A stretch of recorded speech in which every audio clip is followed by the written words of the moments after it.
The live TV, सच सबसे आगे। लगातार दोस्तों हम आपको बता ही रहे हैं कि हमास के साथ जो तमाम सीज फायर की चर्चाएं हो रही थी वो अपने आखिरी चरण में चल रही है। लेकिन जैसे आपको याद है सीज फायर हुआ था हिजबुल्लाह के साथ, उस वक्त भी हमने कहा था कि इजराइल की जो फितरत रही है, कई देशों ने भी इसके लिए कहा था कि जो इजराइल की फितरत है ये सीज फायर ज्यादा दिन चल नहीं पाएगा।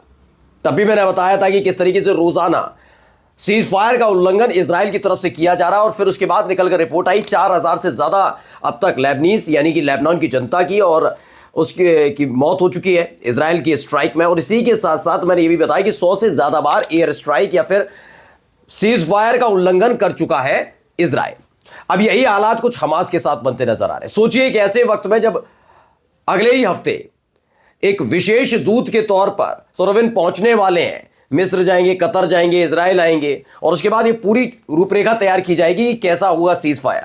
उन सब के बीच संसद के अंदर एक ऐसी चीज, जी हां, इजराइल के संसद के अंदर एक ऐसा प्रस्ताव लाया गया है जिसे सुनने के बाद आपका खून खौल उठेगा। एक एक खबर मैं आपको दिखाने जा रहा हूं और यह भी दिखाने जा रहा हूं कि यमन ने ऐसा क्या कर डाला कि इजराइल में भगदड़ जैसे हालात बन गए। नमस्कार, मैं हूं प्रज्वल गौतम और आप देख रहे हैं द लाइव टीवी। सबसे पहले खबर देखिए, एक्सियोस ये एक वेबसाइट है, उसके मुताबिक क्या कहा गया, इजरायली अधिकारियों के हवाले से खबर निकली है कि इजराइल ने एक समझौते पर पहुंचने के लिए पिछले सप्ताह हमास को एक बकायदा प्रपोजल दिया था, एग्रीमेंट का प्रपोजल दिया था कि ये जरा देखिए, इस पर काम करते हैं। क्या था उसमें प्रस्ताव में? हमास के पास जो है 100 बंधक, उनमें से कुछ की रिहाई और सीज फायर की शुरुआत शामिल है। दरअसल ये कहा गया कि हमने आपके पास जो 100 बंधक है उनमें से कुछ की आप रिहाई कर दीजिए। यानी इजराइल चाहता है कि पहले हमास कुछ बंधकों की रिहाई कर दे, उसके बाद इस सीज फायर की शुरुआत हो जाएगी। यह प्रस्ताव अगस्त में हुई बातचीत के बाद का है। पहले चरण को लागू करने पर यह पूरी तरीके से फोकस्ड था। यही नहीं, हमास ने लचीला होने के साथ एक और समझौते को लागू करने में ज्यादा इच्छा दिखाई और थोड़े ही सही, लेकिन उसने कहा कि हाँ ये होना चाहिए। अब लंबा समय बीत भी गया है और ऐसे में हमास भी तैयार नजर आया। लेकिन लगाइए अब कौन सा महीना चल रहा है? दिसंबर। अगस्त, सितंबर, अक्टूबर, नवंबर, दिसंबर, ऐसा क्या रहा कि आखिरकार जब बातचीत पूरी टेबल पर नहीं आती बल्कि फाइनल होने वाली होती तो अचानक इजराइल के साथ चीजें खराब हो जाती। क्या हमास की गलती है या फिर इजराइल की गलती है? अगली खबर देखते ही समझ जाएंगे इजराइल करता क्या है जिसकी वजह से तमाम देश बिदक पड़ते हैं। खबर देखिए, इजरायली नेसेट का मतलब आप जानते ही हैं, वहां की संसद, उसने शुरुआती जो रीडिंग है उसके मुताबिक एक चीज बताई गई है संसद के अंदर। उसमें बताया गया एक विधेयक को मंजूरी दे दी है। एक विधेयक सामने रखा गया और उसे मंजूरी दी गई और विधेयक में है क्या, जरा गौर से पढ़िए। इस विधेयक के मुताबिक जो फिलिस्तीनी शहीदों के शव है, फिलिस्तीनी लोगों के जो शव है, उनको परिवारों को वापस करने से यह विधेयक रोकता है। यह कहता है कि जो फिलिस्तीनी मारे गए हैं, जो इनके पास इनके कब्जे में है, उन्हें वापस करने से यह विधेयक रोकता है कि नहीं, किसी भी कीमत पर गजा में रहने वाले फिलिस्तीनियों को वो डेड बॉडीज दी ना जाए। आप क्या इस बात से सहमत हो सकते हैं कि ऐसा कोई प्रस्ताव ऐसे वक्त में आना चाहिए जब सीज फायर बिल्कुल अपने लास्ट स्टेज पर चल रहा है? और क्या वाकई इन खबरों को देखकर, इस तरह के विधेयक लाकर आपको लगता है कि पूरी तरह से इच्छुक नजर आ रहा है या फिर ये पूरी प्रोग्रामिंग के तहत हो रहा है कि जैसे बंदिकों की रिहाई होगी और उसके बाद सीज फायर तोड़ दिया जाएगा? आपको क्या लगता है, जरा कमेंट करके जरूर बताइए, क्योंकि इस तरह का प्रस्ताव अपने आप में अमानवीय लगता है। यानी कि दूर दूर तक इंसानियत का इससे कोई लेना देना नहीं। चलिए, बंधक आपके पास भी है, उनके पास भी है, इसको आप मान सकते हैं, लेकिन क्या मान सकते हैं कि किसी के शव को डेड बॉडी के साथ खिलवाड़ किया जाए? मान सकते हैं? यही काम इजराइल कर रहा है जिस तरह की खबर निकल कर आई। अब देखिए, चैनल 13 भी है, उसने भी खबर छापी। क्या लिखा? वॉल स्ट्रीट जर्नल की एक रिपोर्ट पर ये इन्होंने छापा है, इजराइल की चैनल 13 ने, कि हमास सीज फायर के बाद गजा पट्टी में इजरायली सैन्य जो बल है, यानी कि इजराइल की जो आर्मी है, उसकी अस्थायी जो उपस्थिति है, टेम्पररी जो प्रेजेंस है, उसके लिए पहली बार सहमत हो गया है। मतलब बताया जा रहा है कि हाँ वो तैयार है कि चलिए टेम्परेरी तौर पर इजराइल के सैनिक गजा में रह सकते हैं, गजा पट्टी पर।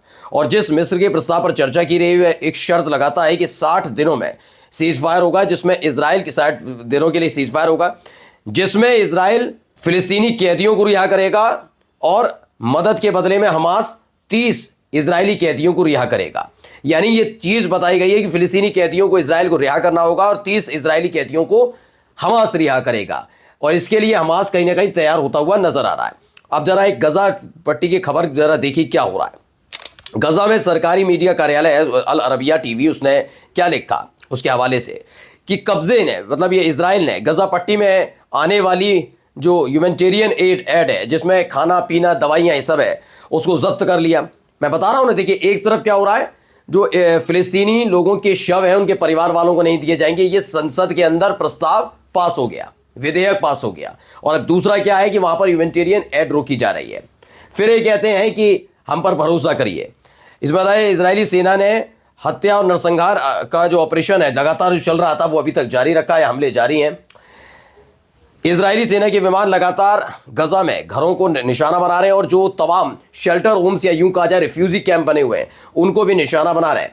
कुछ रात संगठनों को इजराइल द्वारा निशाना बनाए जाने की वजह से अपना वापस ये दल जो अपना सेना थी वो वापस लेने के लिए मजबूर होना पड़ा है, क्योंकि वहाँ जो बाकी संगठन काम कर रहे हैं वो संगठन इजराइल फिलिस्तीन से ताल्लुक नहीं रखते, वो विदेशी संगठन है, इसलिए उनके देश की तरफ से दबाव पड़ा कि इन्होंने तो हमारे कैंप पर भी हमला कर दिया। उसके बाद बैकफुट पर नजर आया इजराइल। चलिए एक खबर मैं आपको इस बीच और दिखाता हूं कि क्या हो रहा है। देखिए इजरायली वल्ला वेबसाइट की तरफ से है कि सेना के अधिकारियों ने चीफ ऑफ स्टाफ पर उंगली उठाई है। उन्होंने कहा कि 7 अक्टूबर की जो नाकामियां थी जब हमास ने पहला हमला किया था, उसके बाद उसकी जांच के नतीजे अभी तक सबके सामने पब्लिश क्यों नहीं किए गए, सबके सामने रखे नहीं गए, इसको लेकर एक बड़ा बवाल वहां पर चल रहा है। अब आते हैं खबर, पहले ये वीडियो देखिए जरा। तो आवाज आ रही होगी आपको, ये आवाज ड्रोन की है, आसमान में उड़ान भरता हुआ है। देखिए सर्किल भी बनता नजर आ रहा है। तो जिसने भी अपने मोबाइल से इस वीडियो बनाई है उसने कैद करने की कोशिश की कि किस तरह से एक पूरा सर्किल बनता हुआ नजर आ रहा है ड्रोन के जरिए। खबर क्या है इसमें बताया गया कि इजराइल टुडे की खुद की खबर है, उसका खुद का वीडियो है। उसने बताया कि साउथ यानी दक्षिणी इजराइल में लगातार ड्रोन उड़ते हुए देखे गए हैं। बताया गया कि यमन की तरफ से, हुती लड़ाकों की तरफ से यह अटैक किया गया, यह हमला किया गया, जिसने पूरी तरह से दक्षिणी इजराइल में हड़कंप मचा दिया। एक प्रेस टीवी की रिपोर्ट और है, रिपोर्ट भी जरा देखिए। Israel's acknowledgement of a ceasefire came as it recognized the mounting toll on its forces, with Hezbollah's rockets targeting Haifa and Tel Aviv. ये वो रिपोर्ट है दोस्तों जो आपको तकरीबन 10 से 12 दिन पहले मैं दिखा चुका हूं, लेकिन मैं इसलिए आपको दिखा रहा हूं। देखिए प्रेस टीवी की इस रिपोर्ट में ने हमारे यानी कि लाइव टीवी की रिपोर्ट की पुष्टि की है। कैसे मैं बताता हूं, ये क्या कह रहे हैं जरा इनकी रिपोर्ट में बता देता हूं, हिंदी में बता देता हूं और आसान भाषा में कि प्रेस टीवी क्या कह रहा है। प्रेस टीवी के मुताबिक इजराइल ने जो सीज फायर किया हिजबुल्लाह के साथ, लेबनान के साथ, वो यूं ही नहीं किया। ये उस वक्त किया गया जब ताबड़तोड़ हमले एक के बाद एक मिसाइल अटैक किया गया, किसकी तरफ से, हिजबुल्लाह की तरफ से किया गया था। उसके बाद मजबूरन इजराइल को आगे आकर सीज फायर के लिए झुकना पड़ा। और ये खबर मैंने बताई थी, 340 ना इधर ना उधर 340 रॉकेट एक साथ दागे थे और उसके दूसरे ही दिन खबर आ गई कि हम तो सीज फायर करने के लिए तैयार। वो बात अलग है कि सीज फायर होने के बाद लगातार इजराइल उसका उल्लंघन कर रहा है, लेकिन प्रेस टीवी की जो खबर है वो हम आपको 12 दिन पहले ही बता चुके हैं। अब देखिए खबर क्या है। मी ऑब्जर्वर ने इसे खबर को दिखाया है कि ईरान की तरफ से इराक की जो शूरा काउंसिल के अध्यक्ष है मोहम्मद बगेर गालिबाफ, उन्होंने कहा कि हमें पूरा भरोसा है कि सीरिया का भविष्य जो वहां पर प्रिपरेटर्स हैं यानी कि साजिश करता है उनके प्लान के मुताबिक नहीं होगा, यानी कि एक नया प्लान जो तैयार किया जा रहा है उसके मुताबिक सीरिया नहीं चल पाएगा, इस बात की आशंका जताते हुए कालिबफ कहते हैं अगर असद सरकार ने हमारी चेतावनियां सुनी होती और अपने लोगों के साथ बातचीत को इग्नोर नहीं किया होता यानी नज़रअंदाज नहीं किया होता तो लोगों को ये अशांति फैलाना, माहौल ख़राब करना ये नहीं होता और हमले करने का यानी इसराइल को हमला करने का मौका भी नहीं मिलता। लेकिन ईरान की बात को लगातार असद सरकार हवा में उड़ाती रही और देखिए हालात क्या, माहौल बिगड़ा, हमले हुए, भिड़ंत हुई, क्लैशेज हुए, फिर असद सरकार का तख्ता पलट हुआ। अब भी लड़ाइयाँ लगातार जारी हैं और इसराइल क्या कर रहा है, हमले कर रहा है। अब ईरान के कालिबफी उन्होंने कहा कि ईरान ISIS के व्यवहार और इसराइल के हमलों के को लेकर निगरानी कर रहा है, नज़र बनाए हुए कि किस तरीके से लगातार इसराइल अटैक कर रहा है। अब खबर आ जाती है किसको लेकर, एक ये खबर देखिए। 12 दिसंबर 2010 का आयतुल्ला खामेनेई का एक बयान है। इन्होंने क्या कहा, परमाणु और सामूहिक विनाश वाले जो हथियार हैं उनका मतलब उनका जो प्रोसेसिंग होती है, प्रोडक्शन होता है या फिर उसके भंडारण पर यानी कि उसको पूरी तरीके से रोक कर रखना, स्टॉक पिल्स करना, ये तमाम चीज़ों पर एक फतवा जारी किया गया था कि ये सब चीज़ें नहीं होनी चाहिए, कि परमाणु हथियारों का इस्तेमाल पर तो पूरी तरह से रोक लगनी चाहिए। इस तरीके से खामेनेई साहब ने एक फतवा जारी किया था। अब आइए खबर रूस से। रूस के रक्षा मंत्रालय की तरफ से ऐलान किया गया कि वायु रक्षा प्रणाली जो है, एयर डिफेंस सिस्टम जो है, उन्होंने रात भर में अलग अलग इलाकों में यूक्रेन के 16 ड्रोन को नष्ट कर दिया।